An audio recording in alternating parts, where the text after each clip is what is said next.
Welcome to Miss Sophie's Storytime. Today we're going to read Queen of Hearts by Mary Engelbreit.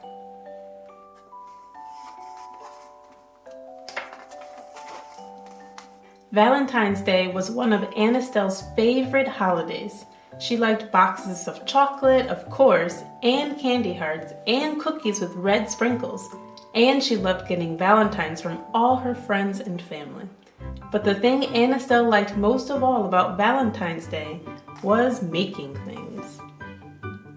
This is Estelle sitting on an ottoman with Valentine's Day chocolates, cupcakes, and heart-shaped cookies. Her dog is gray and has a red heart on its collar. It looks like he wants some too, but dogs shouldn't eat chocolate.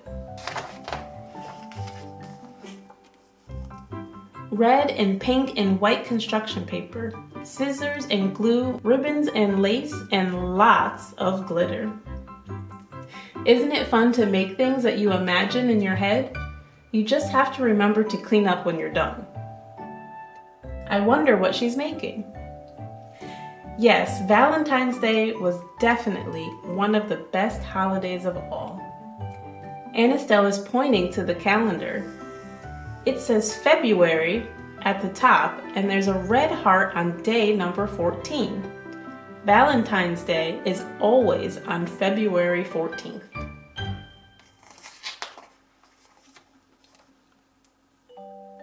At school, Estelle's class was decorating boxes to hold their valentines.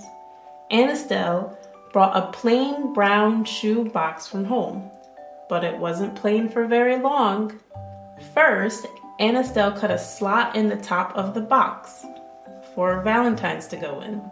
Then she covered the box with pink paper. On the front, in her fanciest handwriting, she wrote, "The Queen of Hearts." It's fun to make a Valentine's Day box and decorate it any way you like. They have glue and crayons, a pencil, and they're wrapping the construction paper around the boxes. Oh look, they have ribbon too. I think I want to make one now too. Do you use anything else to make your valentines? A valentine box needed lace. And glitter, of course. It needed candy hearts too. And luckily, Estelle had some in her craft box.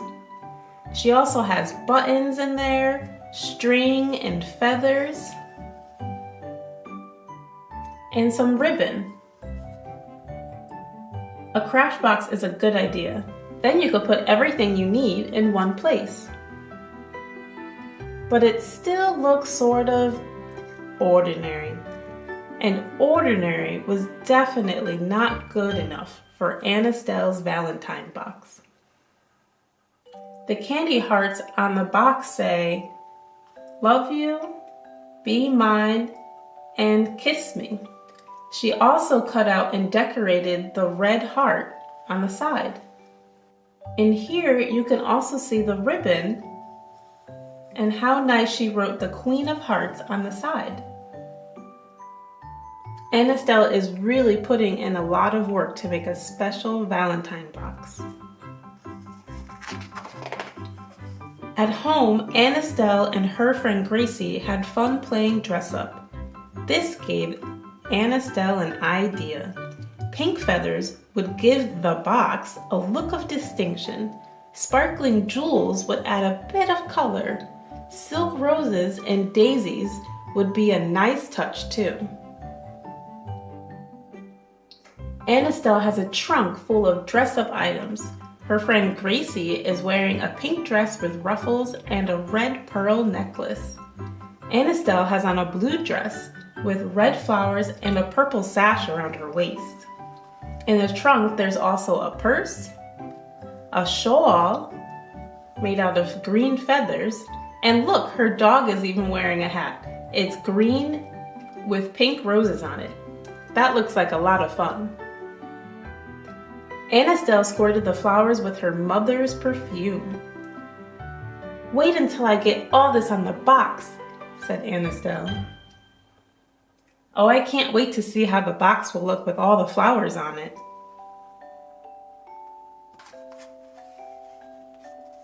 Aunt Estelle visited her neighbor Tommy. Playing with his cars gave her another idea. She also remembered a long red and white ribbon she had seen in her mother's sewing box. You never know when you're going to get a good idea. I bet Aunt Estelle and her mom make things together too.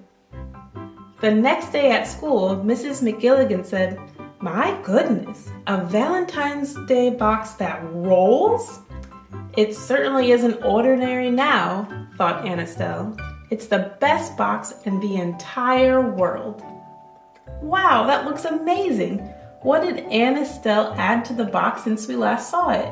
Starting from the bottom, she added the blue and purple cars, the blue squiggly ribbon at the bottom, a picture she drew of a house in the middle of a heart, a pink and orange feather tied together with a blue and white bow, a white daisy, the red and white ribbon from her mom's sewing box, and a red ribbon with pom-poms.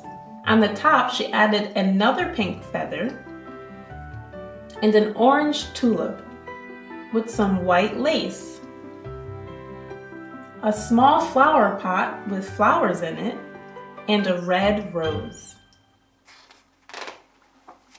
The next day was Valentine's Day. Aunt Estelle's friends stopped by her desk all morning to admire the box. "I like the flowers best," said Gracie. "How about those feathers?" said Audrey Ann. "Look at this side of the box. She has a green and a yellow car and orange and green feathers with jewels on them. That sure is a fancy box. Do you like it? And what's your favorite part?" "Cool wheels," said Michael. Aunt Estelle was so proud she thought she might burst. Finally, after recess, it was time to pass out the Valentines. I don't remember being able to see the slot in the top for Aunt Estelle's Valentine box. Do you? I hope all her Valentines fit.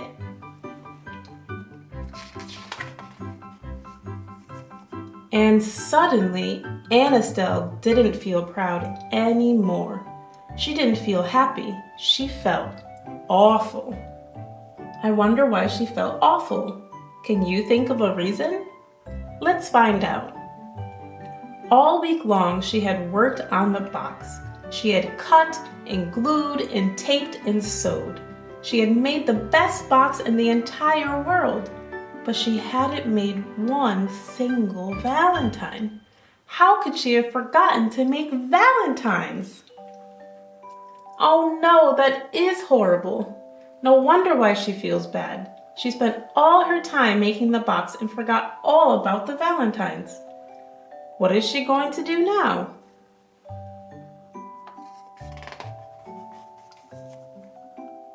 Gracie came by Aunt Estelle's desk and dropped a Valentine into the box.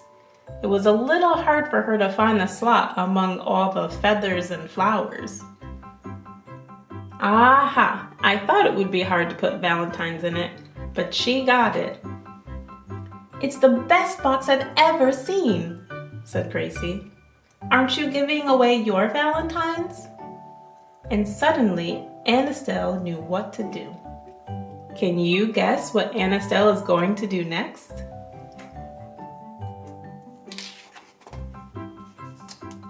"Yes, sirree," she said. "Here's yours." She pulled a daisy off the box and handed it to Gracie. Audrey Ann wore her pink feathers in her hair. Michael and Sophie raced the cars that had been wheels for the box. Mrs. McGilligan tied the red and white ribbon in her hair. Aw, Aunt Estelle is giving away all the great things that made her box special. So she didn't do all that work for nothing. And they're having a Valentine's Day party with punch and heart-shaped cookies. When Estelle got back to her desk, the box was plain again. Only the pink paper was left, and it was ripped and ragged. One big tear all the way through the words, "The Queen of Hearts." But it was full of Valentines from Estelle's friends. Estelle had such a good idea to give away the things that she used to make her Valentine box special. It goes to show how special she thinks her friends are too. In the end, the box was back to being plain, but since it was filled with the Valentines from her friends, that's what really mattered. Estelle smiled.